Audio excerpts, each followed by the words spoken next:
Recently ৩ থেকে ৪ মাস যে বিষয়টা আমার কৌতূহল আসছে সেই বিষয়ের উপর পুরো আমি রিসার্চ করে ফেলছি। তো রিসার্চ করে দেখতে পেলাম hospital in Taiwan from burn injuries on August 18 মানে 18ই আগস্ট 1945। এটা সুভাষচন্দ্র বোস মারা গেছিল। কিন্তু সুভাষচন্দ্র বোস নিজেকে আগে বিশ্বাস দিয়েছেন যে উনি সুভাষচন্দ্র বোস নন। নিজেকে ট্রেন করেছিলেন যাতে ওনার পরিচয় নিজের কাছেই গোপন থাকে। তো তবে তো বাইরের কাছে গোপন থাকবে না? নিজে আগে নিজের কাছে ক্লিয়ার না হলে কী করে হবে? তো এরই হচ্ছে বিষয়। দিলে আপনারা দেখতে পাবেন।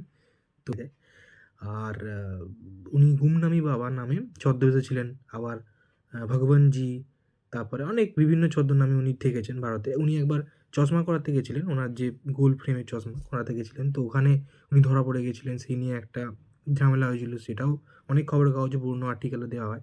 তো আমি একটা দিয়ে দিচ্ছি দেখুন ছবি। উনিশ মানে নেতাজি সুভাষচন্দ্র বোস 1945 18ই আগস্ট মারা যায়নি। যে ছবিটা এরপরে দেখতে পাবেন, ইনি দেখতে পেয়েছেন? ইনিই হচ্ছেন নেতাজি সুভাষচন্দ্র বোস, আমাদের নেতাজি সুভাষচন্দ্র বোস। গুমনামি বাবাই হচ্ছেন নেতাজি সুভাষচন্দ্র বোস, যিনি মারা গেছিলেন 1985 এর 16th সেপ্টেম্বর। হ্যাঁ, 16 সেপ্টেম্বর মারা গেছিলেন। তো এই হচ্ছে বিষয়। তো